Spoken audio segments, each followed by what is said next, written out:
So you're looking for a place to call your own that isn't a small cardboard box under a bridge or the drowning wench. There will come a point where Badran will come for your tab and your kneecaps, and I'm here to prevent that, from the kindness of my own heart, and the numb jolt of pain that is my not-so-healed kneecaps. Welcome to the video. I'm Dying Legacy, and I myself have recently moved out of my long-term home for Drowning Wench Inn, and I think it's time to share exactly how to do that. First off, there are some requirements before you can jump on the property ladder and begin living the luxurious lifestyle of a property owner, and that's reaching level 50 on any of the game's classes or jobs. And you must also be a second lieutenant in any of the grand companies for apartments and personal housing, or be a rank 6 or higher free company for the free company housing. And the player can only have one apartment, one house and one free company house, and there can only be one free company house per free company. In the past, you used to be able to own multiple, but this has since been changed. However, people who had multiple in the past do still have them today. Should also be noted that you can buy a personal room at the free company house, which is comparable to an apartment. And to ensure that plots of land are not claimed and left unused, estates not accessed for a period of 45 days will be demolished and put back up for sale. Basically, if you own a house and you don't go inside it over the course of 45 days, and if not a single member of your FC enters the FC house for 45 days, it'll be demolished. As long as a single FC member enters or uses the FC house, it'll all be grand. I actually woke up this morning to an email from Square Enix themselves saying, hey, no one's used your free company house, we're going to knock it down. So the easier method was to just log on and pop on into the house. Now, this does not apply to apartments. Apartments won't be demolished and you won't suddenly be homeless. Now, for the housing itself, it's a matter of first choosing the locale. As of Endwalker, there are currently 5 housing regions, 3 of which are in the Realm of Born and the other 2 being from Stormblood and Endwalker. However, we're just going to focus on the Realm of Born, as it's all the same thing and it's just a change of scenery. All residential districts have 30 wards each, and the wards are divided into 2, a primary and subdivision, with a total of 60 plots, or 30 for each half, as well as an apartment complex per each half. The Lavender Beds is the housing area in Gridania and is my personal choice for abode, with lush greenery, waterfalls and hills. I'm Irish, so it fills my heart with pints of Guinness and fairies. Its entrance is located at the Mirrorplanks docks in Bent Branch over in Central Shroud, and players can teleport here from Gridania's Aetheryte Plaza or by talking to Ferry Skipper and West Shore Pier near the Lancers Guild after completing the quest Where the Heart Is, the Lavender Beds edition.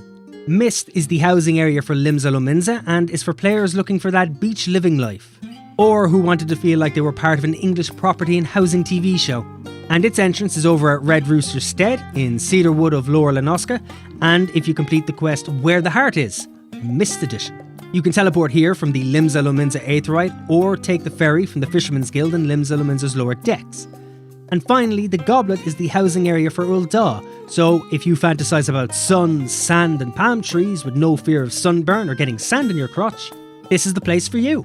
You can find the entrance at the 80 Sins of Sasimo and Hammerley of Western Tanalan, and like the rest, you can complete the quest Where the Heart Is, the Goblet edition, to access the housing district from Ul'dah's main Aetheryte, or talking to Ivory Sparrow at the Steps of Thal near the Miners Guild in Ul'dah. Once you've decided upon a place of residence, a getaway from the adventuring life, a safe house, a drinking hole, a structured box of shame, it's time to get an apartment or some land. The land itself is categorised by size, and you will be paying gil comparable to that. While apartments are all the same size and price, an apartment will cost you 500,000 gil, and you can purchase these straight from the apartment lobbies in each ward and district. Just drop some cash and move in right away.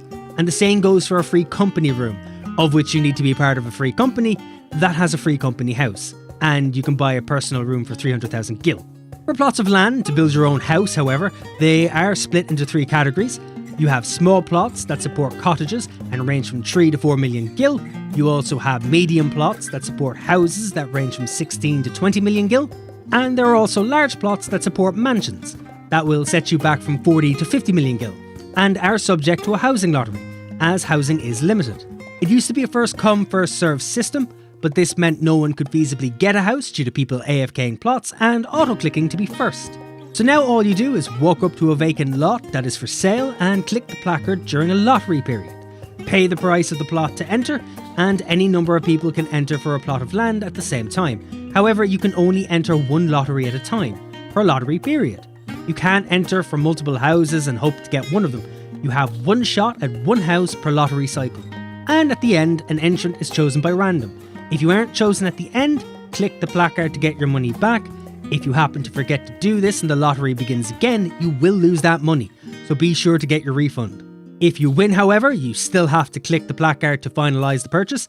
They already have your money, so you're covered.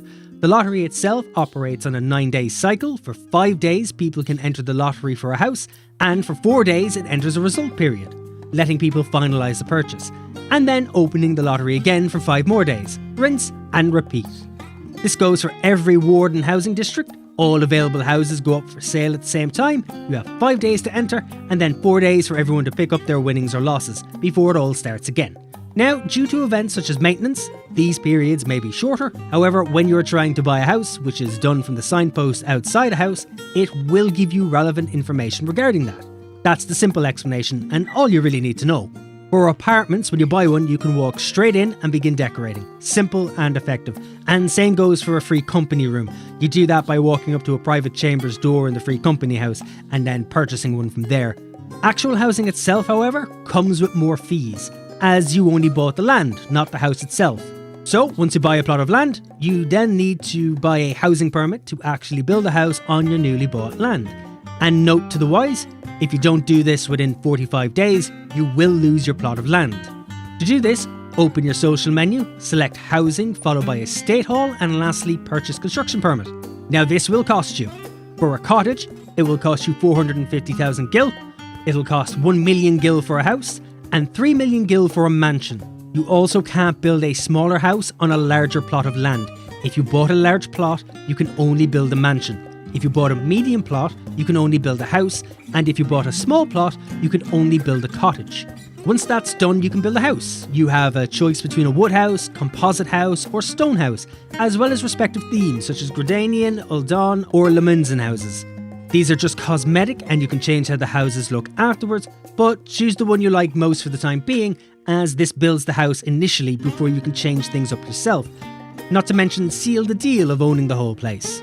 Later on, you can decorate to your heart's content from the exterior to the interior, however you please. This goes for the doors, windows, roofing, walls, downstairs, upstairs, flooring, and the fencing, and even the placard itself, as well as decorate the inside and outside with items and NPCs. The land is yours after all. You can buy these from the marketplace, craft them yourself through in-game professions and jobs, or buy from the housing vendor that's present in each ward and apartment lobby. I'm not going to go over how to place items and how to decorate, as that's a whole video in and of itself, and this is just a beginner's guide for players looking to get on the housing market for the first time. So if you'd like a guide on the decorating side of things, which might be motivation I need to decorate my own one, or if you've any burning questions or suggestions, comment below and let me know. I try to stay active and reply to every comment, no matter how new or old the video is. Be sure to like the video if it helped you out, and also be sure to subscribe so you can keep up to date with new and old content, which also helps support the channel. And thank you to those who already have. I appreciate the socks off you. You could also follow me over on Twitch, the link's in the description. That's where the true Irish vocabulary lies, through my intent to play a multitude of MMOs. Expect to see Final Fantasy XIV a lot though. But don't expect me to finish Endwalker anytime soon, as the blue horizon has called my name, and I can only reply through the medium of fishing. Thanks for watching guys, I'll catch you in the next one. Take care of yourselves, and keep being awesome.